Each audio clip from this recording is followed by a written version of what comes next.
Assalamualaikum warahmatullahi wabarakatuh. Teman-teman, jumpa lagi bersama Ibu Yayan di pertemuan kedua.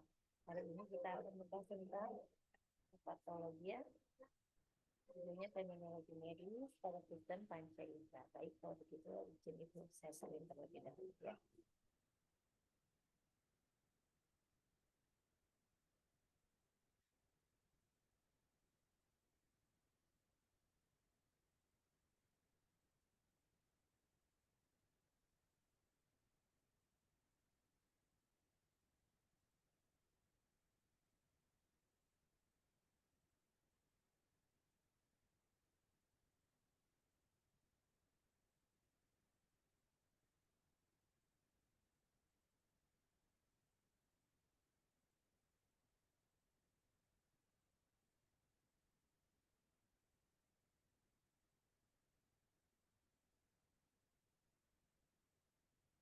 Oke, baik teman-teman, kita akan lanjut lagi ya.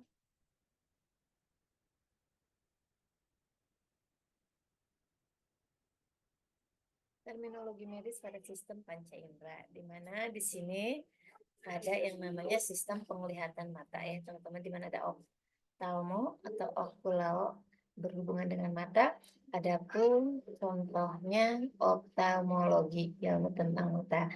Ada yang namanya kerat atau bisa disebut kornea, retin, retina, blefa, kelopak mata, glaukoma penyakit mata dengan tekanan bola mata meningkat. Adapun sistem pendengaran dan keseimbangan kerennya yaitu telinga, oto atau auri itu artinya telinga. Contoh penyakitnya otitis, radang ke telinga. Dan setelah itu ada miring atau timpan, membran timpannya atau gendang telinga.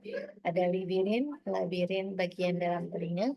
Ada pun untuk keseimbangan dan koklea, rumah siput bagian pendengaran. Ada yang namanya sistem penciuman hidung, rin hidung, contoh rinitis ya, penyakitnya radang hidung. Olfakto penciuman, sinus sinus, sinus pengecap atau lidah, lingua atau gloss artinya lidah. Contoh glossitis radang lidah. Itis-itis berarti itu ada peradangan ya teman-teman. Adapun papila tonjolan kecil di lidah berisi reseptor rasa di lidah kita ya, yang bentuknya bulat-bulat ya, banyak, tetapi harus dilihat lebih dekat. Adapun gustatory berhubungan dengan pengecapan. Yang kelima ada sistem peraba atau kulit, derm, kutane atau adunya kulit. Contoh penyakitnya dermatitis radang kulit. Taktil berhubungan dengan perabaan neuroreseptor, sel saraf penerima rangsang. Bisa panas, dingin, nyeri, tekanan. Dan ini ya ada terminologi medisnya teman-teman, H60 sampai H95. Adapun H62 sampai H94 dengan berbagai diagnosis. Oke, maaf teman-teman, langsung ke sini ya. Sebentar.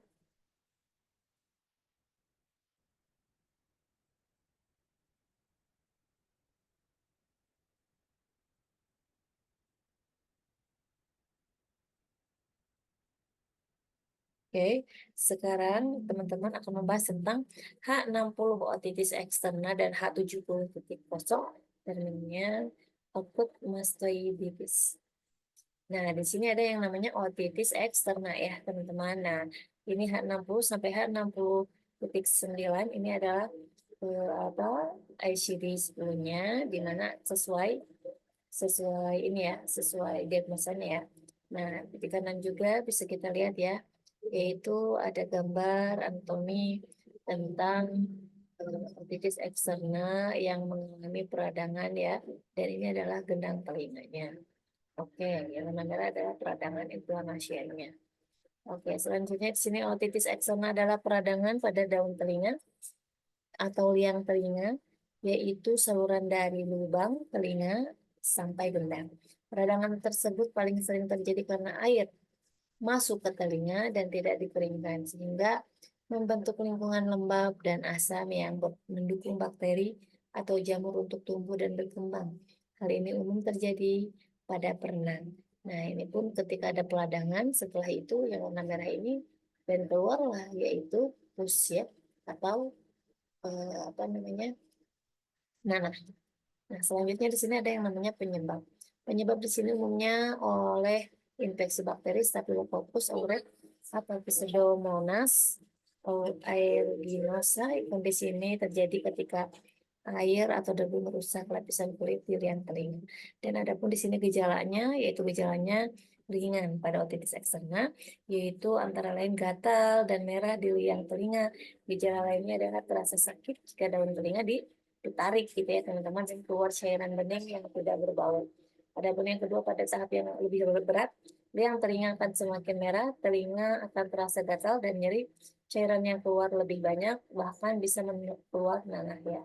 Gejala sudah termasuk parah jika nyeri hebat menjalan ke wajah, leher sampai kepala ya. Iya. Bikin pisang goreng sama ini donat. Ya sebentar ya. Faktor risiko otitis eksterna ini yaitu berenang ya. Risiko akan semakin besar jika berenang di tempat yang banyak mengandung bakteri, misalnya di danau. Jadi renang misalkan di danau yang banyak bakterinya, nggak taunya masuk ke telinga dan lama di telinga ya, dikeluarkannya dan akhirnya menjadi rusak ya telinganya. Adapun penyakit kulit, kondisi kulit seperti dermatitis seborrheic atau psoriasis bisa menyebabkan pengelupasan kulit dan menyebabkan masuknya bakteri dan jamur. Adapun kotoran telinga terlalu sedikit atau terlalu banyak itu tidak baik. Tapi kalau misalkan mau membersihkan telinga, bagusnya seminggu sekali ya teman-teman. Jangan sampai si kotoran telinga itu sampai 6 bulan misalkan nggak di frek gitu ya, dan akhirnya ketika mau dibersihkan malah ke dalam gitu ya.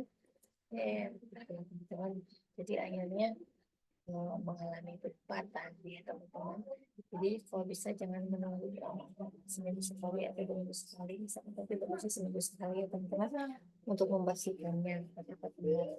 Untuk yang pekerjaan terlalu dalam, tetapi kalau misalkan memang agak banyak, sendok harus dengan hati-hati. Yang selanjutnya ada kotoran telinga terlalu sedikit atau terlalu banyak yang berbeda. Lubang telinga tergores atau lecet ya, produk perawatan rambut. Dan di sini sebentar, dan di sini ada pengobatannya, di mana ada obat tetes atau semprot telinga ya, di mana ini dikasih oleh dokter. Yang kedua, obat penahan rasa sakit. Otitis eksterna ini bisa menimbulkan nyeri hebat. Jika pasien merasa gejala tersebut, dokter akan meresepkan ibuprofen atau paracetamol untuk pereda nyeri dan membersihkan kotoran telinganya. Yang keempat, diberikan antibiotik untuk diminum jika infeksi sudah berat dan terjadi pada kulit di sekitar telinga.